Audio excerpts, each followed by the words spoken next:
And so we'll be moving to our next session. And every time I think about the topic for the next session, what comes to my mind is Johnny Bravo. And when I tell you the title of the next session, you would understand why I said so. So we'll be discussing in the next session the anatomy of the T-shaped HR professional. So we're talking about the T-shaped HR professional, full stack HR. And the facilitator for this session is Rose Sang. Rose Sang is the founder and CEO of Global Learning Solutions, a seasoned and energetic HR professional with over 20 years of demonstrated leadership experience, managing businesses with over 14,000 employees and virtual teams across several geographies, several locations. She's worked with across multiple sectors and is versed in all aspects of human capital management, passionate about identifying and developing talents to fulfill potential, seamlessly partnering with business leaders in driving corporate goals, anticipating future organizational needs, creating innovative solutions, and gaining buy-in through tangible credibility. Known for being the X, that's employee, for being the EX, the employee X, bringing the EX to HR and leading happier, more productive and engaged people. Areas of expertise include HR analytics, organizational agility, organizational development, talent management, leadership development and succession planning, and championing innovation and employee experience in the workplace. So without further ado, I'd like to invite Rose Sang as we look at the anatomy of the T-shaped professional. So good morning, Rose. Good afternoon, actually, from Kenya. Good morning from Lagos. That's the beauty of a Pan-African conference. So there are different times and we share this. So I have to, what should I look forward to in the afternoon today, since you're further ahead than me? Well, you've already spoken about Johnny Bravo, so perhaps the tunes a little later, but we should be fine. Okay, good morning, Rose. Over to you. Thank you very much for that warm introduction. I always say it's important to be introduced when you're alive, because a lot of the times you get to hear your profile, when you are horizontally, placed. But thank you for having me this afternoon. Good afternoon, good morning, good evening for those that are, in Asia at the moment. And it is a pleasure to be here this afternoon to speak about, the T-shaped HR professional. A lot of the times we hear about agile, we hear about T-shape, but what is it and what do we need?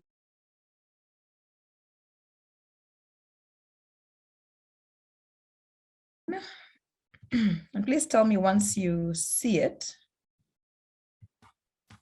Oh, yes, we can see your screen. Okay. Let me just put it on to. Are we okay? Can you see that? Yes, yes, we can. Okay. All right. So I'll tell you a little bit about this gentleman as we go through the presentation a little later on. But, I'm sure we all know that the greatest of all, the GOAT of long distance running in terms of marathons is, none other than Eliud Kipchoge. But we'll be talking a little bit about him, within the presentation. So this afternoon, my topic is really about the full stack HR professional. But before I do, this is a little snapshot of me. I know you've done the introduction, so I'll not go through it. I hold a master's degree in HR, but you can see the medals who you saw, earlier on. So when I'm not doing HR and when I'm not doing virtual sessions like today, I run to raise money for charity. And so we raise money to put children to school, to raise money to build hospitals. And we built one of the biggest public children's hospital, out of running. So great experience, great way to be able to give back to the community. So it's part of the T that I hold, as I move through the sphere of HR. So what does HR look like today? And today I'm going to be speaking about these two organizations. A lot of you might know them, at least Uber. But around about 2014, Carnegie Mellon University was known to specialize in building robots. So their staff lived, breathed, ate, robotics, and they were there to create solutions to make mankind, a better place to be able to live. They went to sleep, and when they woke up, all the teams in the robotics department were gone. Where did they go? They went to Uber. Now, Uber at the time was looking into building self-driving cars. And so whereas Carnegie were looking at their competitors as other universities, research institutions, think tanks, they forgot that in the connected industry, there could be competitors coming within that space. And so Uber strategized, developed the packages, and I could hear a little bit about, reward in the earlier conversation. And very quickly, Carnegie realized that, they had nobody to be able to work for them. And that's HR today. We now live in a world where, there's quite a bit of disruption. We live in a world where, industries are now connected. When you speak to banks, they tell you, we are a technology company and a bank. Second, when you speak to some of the insurance organizations, they tell you, we are actually a platform. We provide a platform for people to come in and take up insurance, but our core business is now the platform space. It's no longer the traditional insurance. So my question to us today as HR professionals is, are we aware around the competitors, the Ubers within our space that would then come in and eat the talent that we have so far taken time to be able to build? In this war of talent, we now have, disrupted economies. You have people who are now working from home. You have all these platforms that come up, whether it's TaskRabbit that allows you to go in and, be able to get a contractor to be able to run around, pick up your laundry, pick up your coffee and so on. Or it's Wonololo or GigSmart, where you have contract workers that you can be able to go in, pick up a carpenter, and they'll come in and be able to do the work for you. So are we aware as HR professionals what our industry portends, and how are we then building capability within that and managing talent within our space? Question for you to think about as we go along this presentation. And so this is our world today.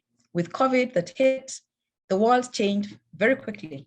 We used to talk about, the new normal, remote working, but now that is what it is. And I know organizations such as ABSA that are saying, we're not going back to the office. My colleague who works there, hasn't been to the office for the last 2 years. She works pretty much virtually. Whether it's Amazon, whether it's Google, we now as HR have to create a new culture, new norms, new policies to be able to move with the times. We have mothers that are now saying, my space is now around, taking care of my family, but also being able to work remotely. So my question to us is, how are our policies shaping this new culture? Are we still relying on policies that say you must, you shall, you will? Or are we taking cognizance of the new space and putting in place initiatives as HR professionals so that then we can thrive within that space? Now let's talk about the full stack HR and where that has come from. So in software development, there's a concept called full stack engineer. And this is somebody who knows everything about software, hardware, operating systems, designs, mobile applications, and they're pretty much a magic individual. And these people are valued within the business because of their vast experience, because they can architect new systems, debug the most difficult problems, and serve as big thinkers for technologies everywhere. So I believe that HR is in exactly the same space, because while specialization is still critical in our careers and success, building what is called the T-shaped career is the future. So let me explain. When you listen to Steve Jobs, the late Steve Jobs, speak about Apple, he talks about marriage of technology and humanities and how Apple's real genius is not so much in engineering, but rather using engineering to solve day-to-day human problems. So this is precisely what we do as HR. We rely on a deep, technical domain of expertise to solve some pretty amazing problems within the organization. And for me, as a HR professional, it's now my mission to try and help professionals at all levels to develop these T-shaped full stack capabilities so that then you can add more value to the organizations that you serve. And I hope that you did receive a link to an assessment. I don't know, Ayan, whether we were able to send it through for you to take an assessment to find out how T-shaped are you and what are the gaps that you perhaps need to be able to develop as you go along. So do we have a stack of skills that you need to become a high-level leader? Yes, absolutely. And in today's talent-driven companies, you have to be able to learn all of them because every solution you build is dependent on somebody else. So for example, consider the role of a recruiter. And I could see Rita, is doing quite a bit within that space. Now, in this new world, you have to be an expert recruiter. But if you don't understand assessments, you don't understand biases, you don't understand legal minefields of recruiting, then your job becomes very limited. And once you become a full stack talent acquisition professional, you realize that all these skills also apply to internal mobility, they apply to career development, they apply to job rotation, and you then come to understand compensation strategies and why people should get a raise when they change jobs and not necessarily get a promotion. So everything within HR is now interrelated. And so whereas you need to specialize in your particular area, you also need to be able to breathe breath within your sphere so that then you can be seen as a valued, trusted business partner to the organization. So what does a full stack HR professional look like? There are several studies that have been done, whether it's by Josh Basin Academy. They did a study around what are these HR capabilities that make one fully stacked. And they came up with, about 20 different components around that. And these are seen on your screen, and I'll be sharing the slides so that then you can be able to have them. So they said, whether it's analytics and HR in terms of understanding people analytics and dashboards, to understanding HR tech, to tech operations, to performance management, talent strategy, these 20 competencies are what makes a full HR professional to be successful and add value to the organization. So fundamentally, of course, we must know the technical domains of HR, whether it's recruitment, it's performance management, it's learning and development, and so on. And there are a lot within that space. So this capability model that was developed provides a range from deeply HR topics to business, management, cultural, regulatory, and even areas of technology. So my advice to you is that over time, you need to end up learning a little bit about each of these areas so that you know something about them, so that the width of your T in HR is broader than it currently is.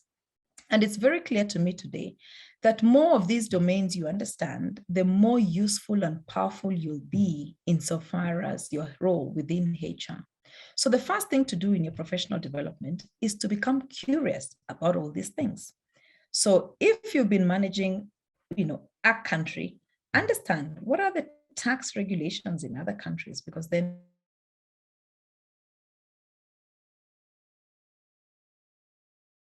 we are now in the interconnected economy. Diversity and inclusion is one of the big things that is coming up.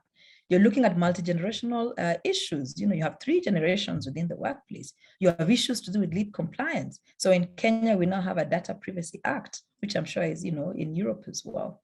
So what does that portend for you? So to be able to sit at the table and not necessarily be the menu on the table, you need to be able to have a broader understanding of these 20 competencies and be able to design and develop how these competencies impact your role and create value for the business. Now, I know it's a bit of a mouthful, and so we've been able to condense it into 5 basic components that you'll be able to see. So if you look at the bottom of the pyramid of this full stack HR professional, it's about your HR expertise. And this is what you learn in school, whether it's at bachelor level, at diploma level, at master's level, the various HR disciplines, things to do with operations, compliance, and so on. That becomes your T, sort of the I at the bottom. However, you must now also begin to build broader experience around consulting and problem solving. Yeah. And so your expertise as a consultant and problem solver and listener exists to help people and organizations thrive. You can't invent or design solutions in a vacuum. And so every HR business partner needs this type of expertise so that then you're seen to be adding value to the organization. The third aspect, which is around business acumen and industry experience, you need to develop business, your company, and your industry. And it's not just about learning business acumen, understanding working capital management, understanding ratio, cost to income ratio. It's about reading, the Wall Street Journal, The Economist, the Times Magazine, keeping up with product development, technology, market dynamics within the specific industry that you actually work. You need to know how your company actually makes money. So how do you generate money? How do operations like research, sales, marketing, manufacturing, finance actually come together to be able to add value to the organization? And that's why the best HR professionals spend time in non-HR roles so that then they're able to grasp a bit more about the business and have a broader perspective around it. So we've talked about HR expertise, we've talked about consulting, we've talked about business acumen and understanding the industry experience. So if, for example, you're in Uber, you need to be able to know what other technologies can be able to come in and take over our space, and how do we then begin to build agile talent so that then we can be able to mitigate that. The fourth aspect is really understanding the tools and the technologies of our profession.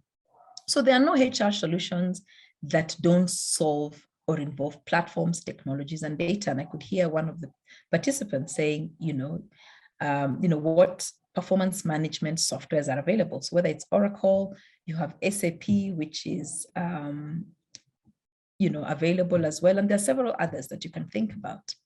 So technologies are in our space, and we need to know what these technologies are, understand how they work, and have an avid and ongoing interest in studying current technologies within the market.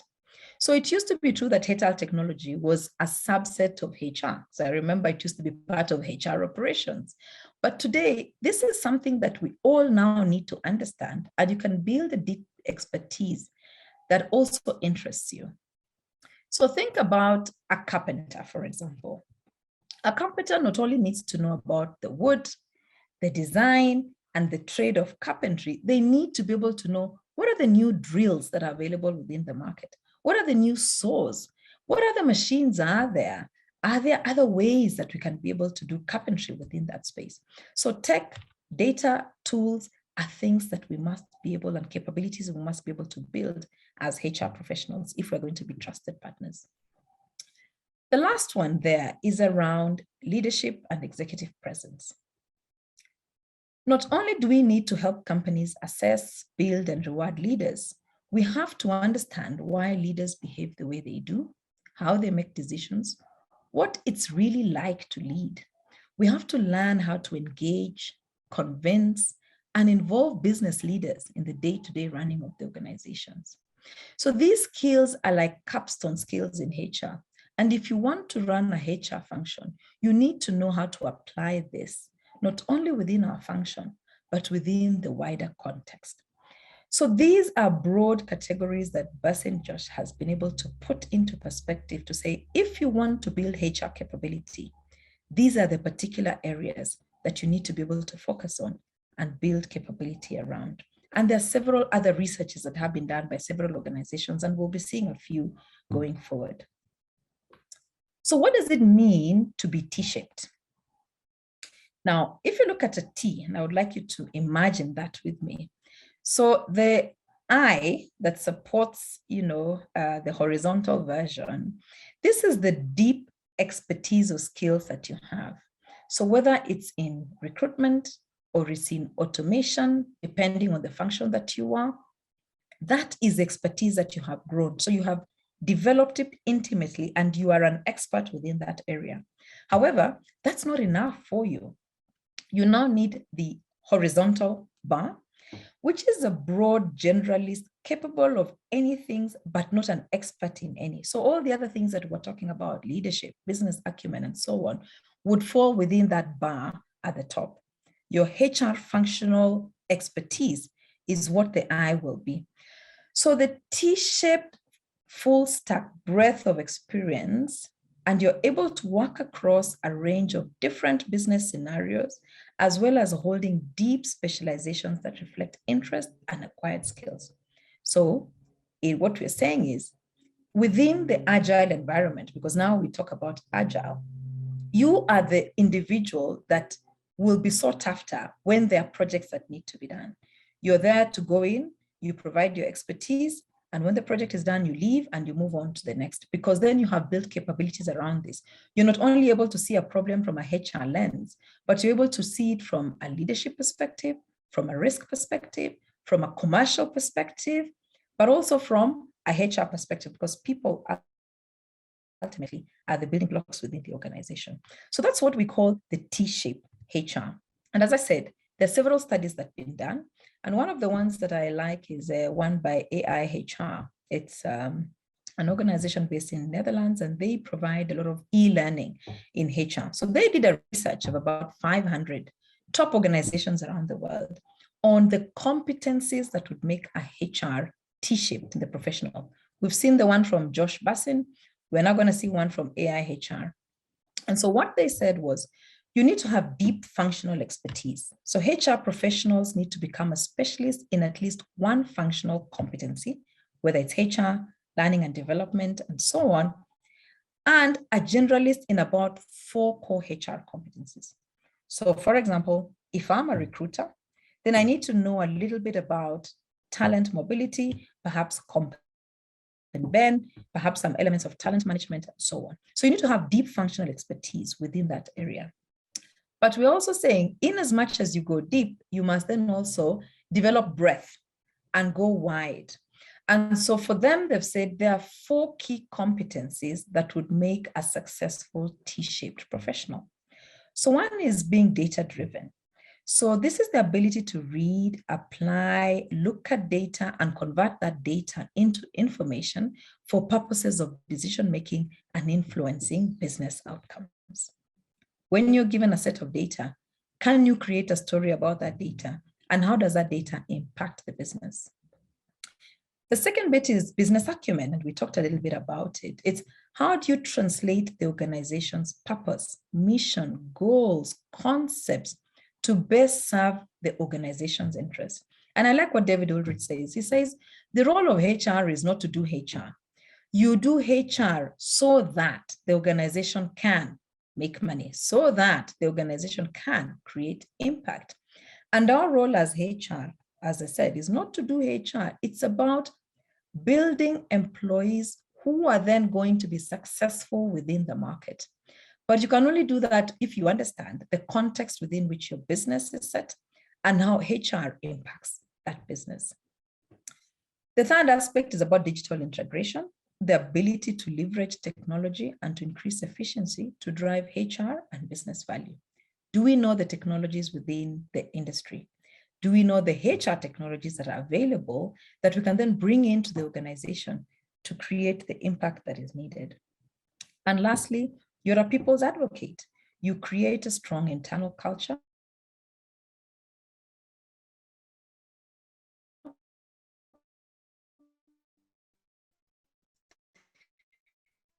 You get the best.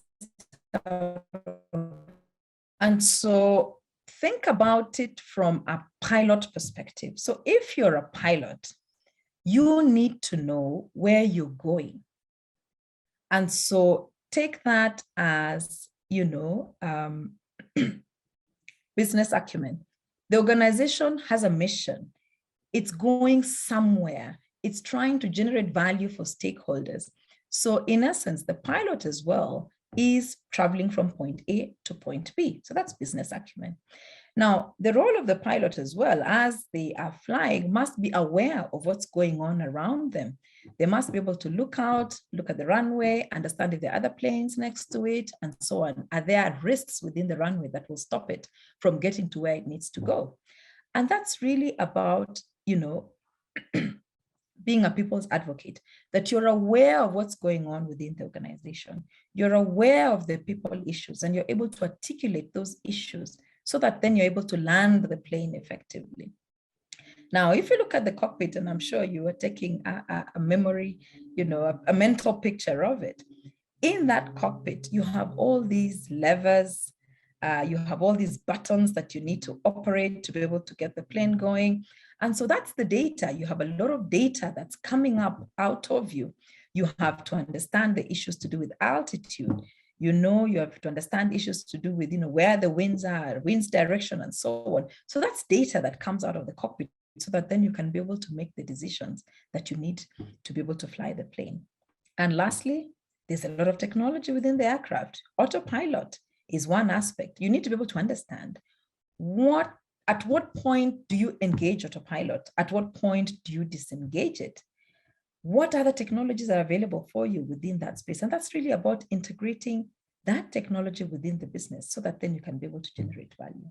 So this is the AI HR model. You can see there are some similarities with the Bassin-Josh model, around business acumen, around technology, around the people side, and also the functional competencies that you need to be able to undertake.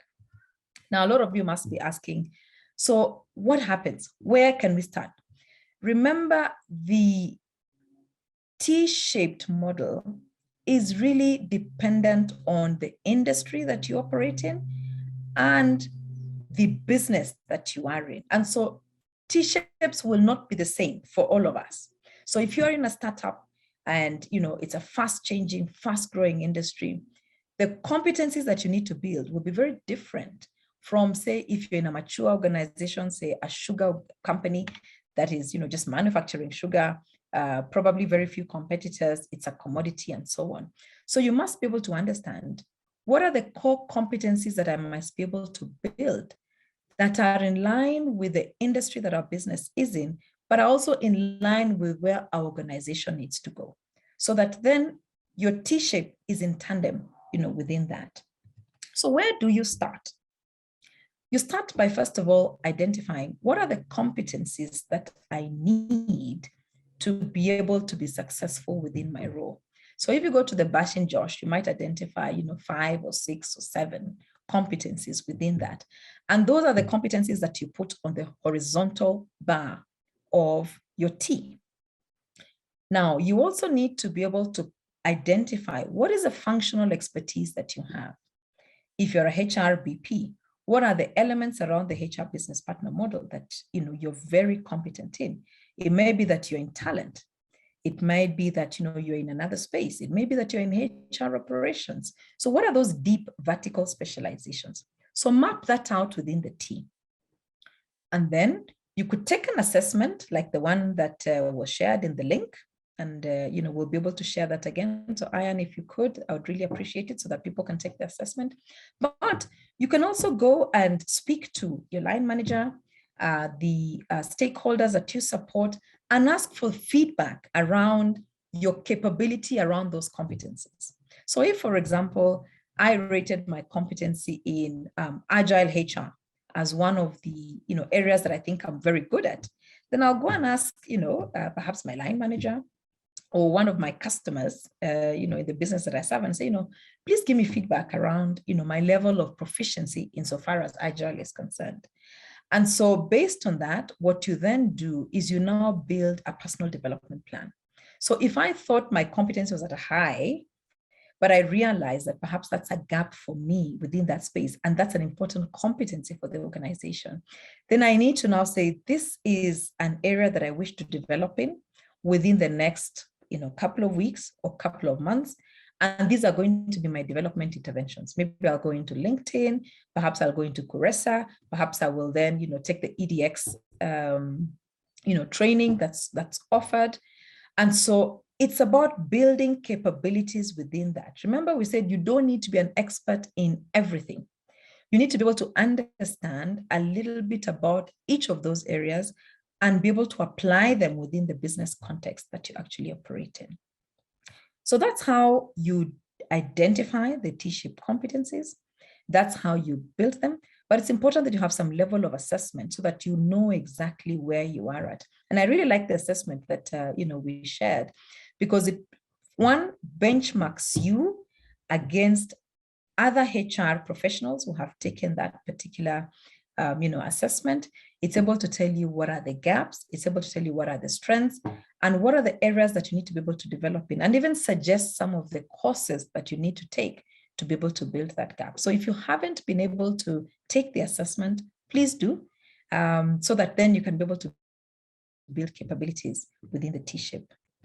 So that's the roadmap that you're going to do insofar as development of closing those interventions, insofar as the gaps that you identify within your T-shape.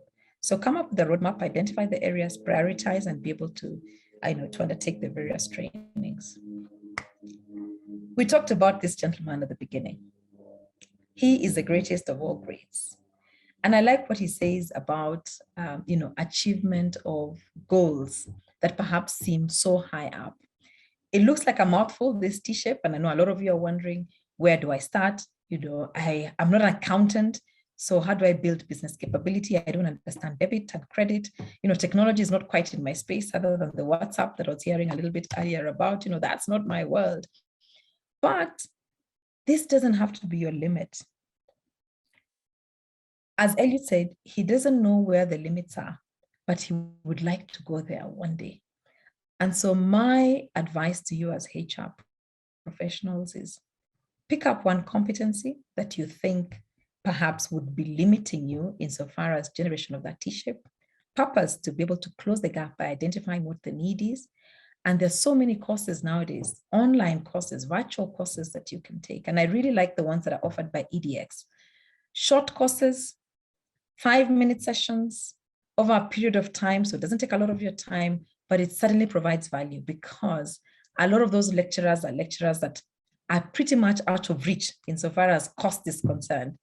I've attended sessions with Wharton, Harvard, Stanford, all within the EDX platform.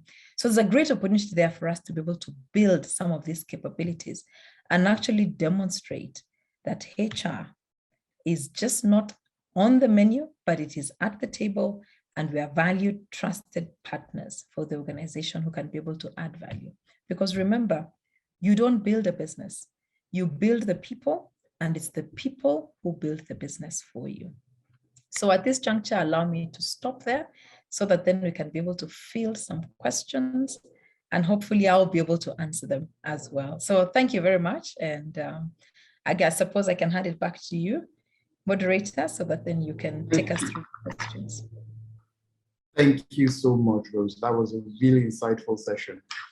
And I really like the last quote that you said there from Kipchoge. That is, I don't know where the limits are, but I would like to go there.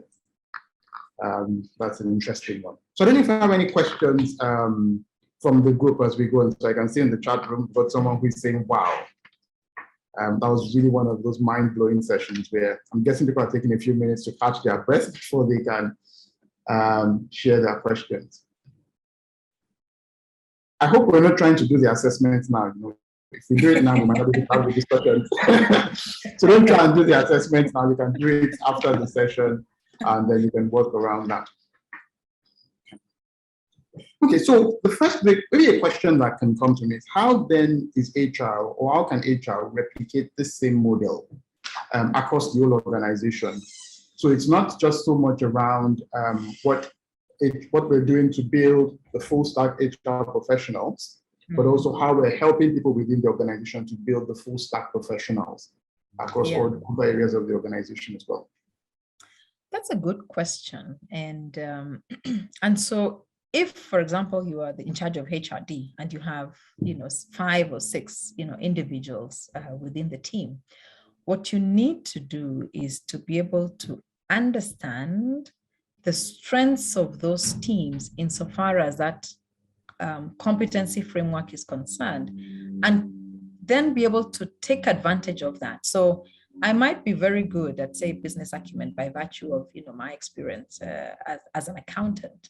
And so then I would be placed in projects that would be able to build or enhance that commercial acumen. So it's understanding your team, understanding the strengths, and building T-shapes based on those strengths of the individual teams, so that then 1 + 1 is 3 and is not 2. So we're not saying all of us need to build capability on HR tech. All of us need to build capability on diversity and inclusion. Yes, we can understand the topics, we can understand the principles around it, but there will be those that are better than others, and we need to then enhance the strengths of those individuals, so that when you look at the whole team, you then have the full stack of the 20 competencies as a team, but not necessarily as one individual. Thank you so much for that, for sharing that. So I've got one question here. It says, so this is from an anonymous attendee. It says, why does being a T-shaped professional vary based on the size and nature of the business? Sorry, I didn't get that. Why does being a T-shaped HR professional vary based on the size and nature of the business? Okay. So there are two schools of thought. So there are those that say there is only one particular set of competencies. So if you look at the AI HR model, it says, based on their research, only 4 areas, data, HR tech, business acumen, and people advocacy. So you need to build capability on that, irrespective of the industries. What we're seeing in the second school of thought is, because of the nature of the industries, the agility within the market, the type of industry that you operate in, it calls for different competencies at different levels. And so, as I said, if you're in the startup space, where you need to be very agile, you need to be nimble, innovation is a key aspect, within the business to be able to move you forward. The type of competencies required for that particular individual would be very different from, say, somebody within an FMCG, that's quite mature within the industry, and the business is not moving as fast. So you need to be able to understand the type of industry you're living in. You need to understand how fast your business is moving, and then say, for me to be able to keep up as HR, these are the competencies that we need to build within myself and within the team. Otherwise, what you'll then find is you'll find that HR very quickly becomes a stumbling block, because the organization is moving quite fast. We're talking about flexi time and you're talking about remote working, but your policies are still very archaic. They're talking about, reporting to the office at 8 to 5, leave is this amount of time, for you to be able to get a day off. This is what, so the HR processes are then becoming a hindrance to the agility with which the business needs to be able to run. So it's important that you understand the business. What are the core competencies of that particular business insofar as winning within the market, so that HR can then contribute to that particular space? Thank you so much for that response. Okay, so I've got one more question here from Nkamari, who says, but how do you avoid burnout in achieving being a T-shaped professional? Well, that's an interesting question, and I'm trying to, see how the sort of burnout comes in. To be interesting to hear a little bit more about, the thought process around that. I think just like anything else, when you go back to, say, university or campus, you had this set of modules that you had to be able to complete, within a particular time. So we're not saying that you need to build that capability or the 20 competencies now. We're saying pick 1 or 2 based on the feedback that you receive and begin to build that capability. So for example, if it was business acumen that you have a challenge around, then learn a little bit about how does the organization actually make money. And you can do that by, sitting with the accountant and then saying, teach me a little bit about this business insofar as revenue, what are the issues around cost, the gross profit, the net profit, and of course, return on investments on various things. So that could be an hour or two, or perhaps 30 minutes of a particular period of time. We're not saying that you need to go and understand everything about debit and credit and accounting for you to be able to have business acumen. We're just saying, understand how your business actually generates money. Once you understand the operating model, come back and say, okay, if our organization makes money this way, what do I need to do within the HR processes to be able to facilitate that? So if you realize that perhaps one of the issues is that you have a very high cost to income ratio, understand the breakdown of the costs. Where are the big costs coming from? If it's an issue around people, how do you make people more productive? Or how do you then cut costs, perhaps from an automation perspective? Are there other things that you can do, like outsourcing or insourcing, to be able to reduce that particular cost? Understand those factors within your business, and then come back and say, how can HR help? That way, one, you demonstrate value, but you also are not burning out, because then, you're thinking, I need to go and do ACCA or CPA, or I need to go and take a master's within accounting, which may not be within your space, or you may not have time for it. But unless you are able to demonstrate the value that you bring to the business, it's going to be very difficult for you to then become a trusted partner and a people advocate, as we saw within the T-shape earlier on. Wow. Thank you so much for that. So one addition to what you said is there's a Nigerian saying that says, if you live long enough, you'll eat meat that is bigger than the size of an elephant. If you take it in bits, you'll be able to achieve those results without burning out. Okay, so I've got one question here that says, being T-shaped poses a challenge for specialists who focus on just one function. What advice do you have for the specialist? The advice is, it's no longer enough to just have depth. You must grow from a breadth perspective. It's great to be the greatest recruiter, but if you cannot link that to business outcomes, if you cannot link that to technology, if you cannot link that to people advocacy, then you cease to become relevant. And there are several books that have been written around being generalists or specialists, and I'm happy to share that with you, Ian, a little later.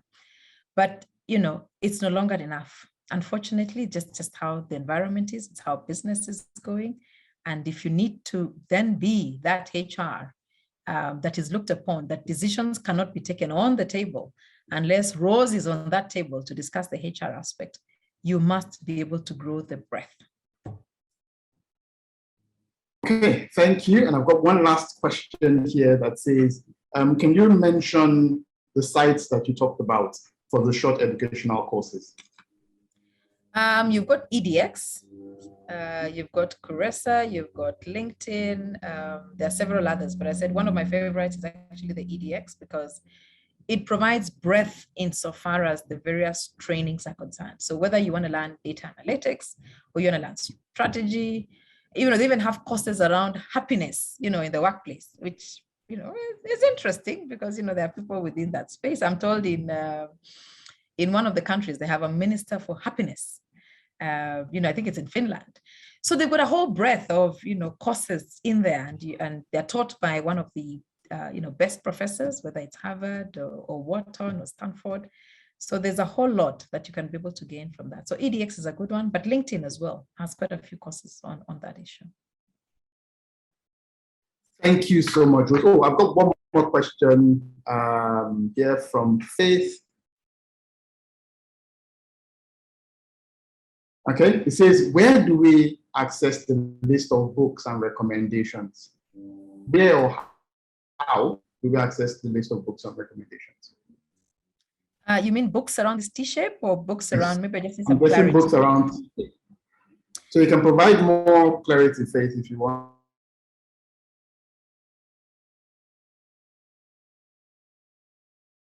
articles, within the internet. So if you just go in and type there, the T-shaped HR professional, you're going to get lots and lots of journals that have been written about it. There's a particular book as well called Agile HR by a lady called Natao. She talks about the T-shape, she talks about Agile HR and some of the competencies. So the internet is your friend. Google is your friend. Just go in and type. If you go into AI HR website as well, they have a lot of information around the HR competencies of the future. They talk about the T-shape. Actually, the assessment that you're doing is by AI HR, and there's a very good report, that is generated for you that you can now take up from here and be able to bridge some of the gaps that you see within your space. Okay, so once again, thank you so much, Rose. This has been a really wonderful session. Picked up a lot of things from this session, and I'm sure everyone has picked up quite a number of things as well from the comments I can see. So thank you so much, and I'm looking forward to hearing from you in other future conferences that we'll be having. Okay. Thank you so much. Is that Rotimi? That's the name? Yes, Rotimi. Rotimi. Okay. Thank you very much for having me. And of course, to Ayan and the HR Tech Africa team, thank you very much. And see you in Kenya, perhaps sometime soon. Oh, absolutely. Sure. Okay. Take care. All right. Cheers. Bye-bye.